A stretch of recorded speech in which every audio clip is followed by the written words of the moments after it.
आज मैं एक मोटिवेशनल स्टोरी लेकर आई हूँ जो कि आपको मोटिवेट करेगी और साथ ही साथ ज़िंदगी में आगे बढ़ने के लिए आपको प्रेरित करेगी और आपको यह कहानी बताएगी कि आपको ज़िंदगी में किस तरीके से अपनी सिचुएशन को हैंडल करना है और आगे बढ़ना है ताकि आप ज़िंदगी में हमेशा ऊपर की तरफ बढ़े। यह कहानी आपको ज़िंदगी में हमेशा खुश रहना सिखा देगी। नरेश नाम का एक व्यक्ति शहर की छोटी सी गली में रहता था। वह एक मेडिकल स्टोर का मालिक था। उसको सभी दवाइयों की अच्छी जानकारी थी। 10 साल का अनुभव होने के कारण उसे अच्छी तरह पता था कि कौन सी दवाई कहाँ रखी है। इस काम को बड़े ही शौक से करता था। दिन ब दिन उसकी दुकान में भीड़ बढ़ती रहती थी और वह ग्राहकों को उनकी ज़रूरत की दवाइयाँ बहुत सावधानी से देता था। पर उसे भगवान पर कोई भरोसा नहीं था। वह एक नास्तिक था। भगवान के नाम से ही वह चिढ़ता था। घर वाले उसे बहुत समझाते पर वह उनकी एक भी नहीं सुनता था। खाली वक्त मिलने पर वह अपने दोस्तों के संग घर या दुकान में ताश खेला करता था।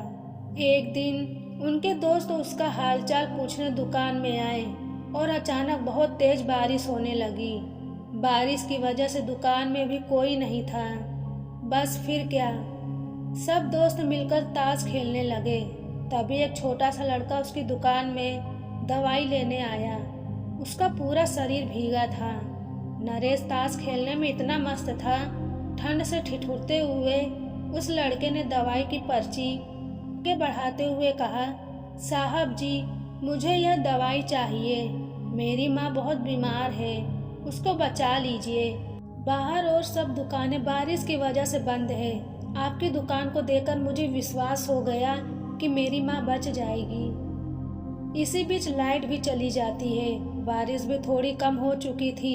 उस लड़के की आवाज़ सुनकर ताश खेलते खेलते ही नरेश ने उस पर्ची को हाथ में लिया और दवाई लेने को उठा। ताश के खेल को पूरा न कर पाने के कारण अधमन से अंधेरे में ही दवाई की शीशी निकालकर उस लड़के को दे दिया। उस लड़के ने दवाई के दाम देकर बाकी के पैसे जेब में रख लिया और फिर खुशी खुशी दवाई की शीशी लेकर निकल गया। नरेश भी दुकान को जल्दी बंद करने की सोच रहा था जब तक लाइट आ गई और यह देखकर हैरान रह गया कि उसने जिस दवाई की शीशी समझकर उस लड़के को दिया था वह चूहे मारने वाली जहरीली दवा थी जिसे किसी ग्राहक ने थोड़ी देर पहले ही लौटाई थी। और ताश खेलने की धुन में उसने अन्य दवाइयों के बीच यह सोच कर रख दिया कि ताश की बाजी के बाद उसे अपनी जगह पर वापस रख देगा। अब उसका दिल जोर जोर से धड़कने लगा। उसकी 10 साल की नेकी पर मानो ग्रहण लग गया हो। उस लड़के के बारे में सोचकर वह बहुत परेशान होने लगा और यह भी सोचा कि अगर वह दवाई उसने अपनी माँ को दे दी तो वो अवश्य मर जाएगी और लड़का भी बहुत छोटा होने के कारण उस दवाई को तो पढ़ना भी नहीं जानता होगा। पहले ही पल अपनी इस भूल के लिए खुद को बहुत कोसने लगा और ताश खेलने की अपनी आदत को छोड़ने का निश्चय किया। पर यह बात तो बाद में देखी जाएगी। अभी क्या किया जाए? उस लड़के का पता ठिकाना भी तो नहीं जानता। कैसे उस बीमार माँ को बचाया जाए? उसको बार बार उस मासूम से बच्चे की शक्ल नजर आ रही थी। बेचैनी घबराहट से वह इधर उधर देखने लगा।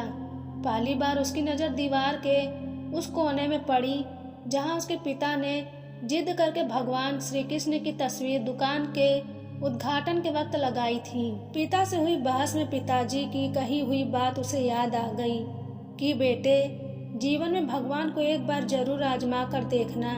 परमात्मा वहाँ काम आते हैं जहाँ कोई और काम नहीं आता। नरेश को यह सारी बात याद आने लगी। आज उसने इस अद्भुत शक्ति को आजमाना चाहा। उसने कई बार अपने पिता को भगवान की तस्वीर के सामने हाथ जोड़कर आंखें बंद करते हुए पूजा करते हुए देखा था। उसने भी भगवान कृष्ण जी की तस्वीर को देखा और आंखें बंद करके दोनों हाथों को जोड़कर वहीं खड़ा हो गया। थोड़ी देर बाद वह छोटा लड़का फिर दुकान में आया। नरेश के पसीने छूटने लगे और वो बहुत परेशान हो उठा। पसीना पोंछते हुए उसने कहा, क्या बात है बेटा, तुम्हें क्या चाहिए? लड़के की आंखों से पानी छलकने लगा। उसने रोते रोते कहा, साहब, माँ को बचाने के लिए मैं दवाई की शीशी लिए घर लेकर जा रहा था। तभी बारिश की वजह से मैं फिसल गया और दवाई की शीशी गिर गई और टूट गई। क्या आप मुझे वह दवाई फिर से दे सकते हैं? लड़के ने उदास होकर पूछा। हाँ हाँ, क्यों नहीं, नरेश ने राहत की सांस लेते हुए कहा। लो यह दवाई। पर उस लड़के ने दवाई की शीशी लेते हुए कहा, मेरे पास तो बहुत कम पैसे हैं। नरेश ने सुकून भरी आवाज में कहा, कोई बात नहीं, तुम ही दवाई ले जाओ और अपनी माँ को बचाओ। जाओ, जल्दी करो, और हाँ, आपकी बार जरा संभल कर जाना। लड़का बोला, अच्छा साहब, और वह वहाँ से चला गया।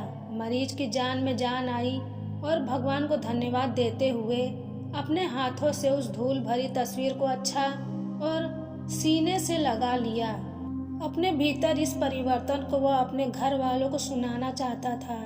जल्दी से दुकान बंद करके वह घर को रवाना हो गया।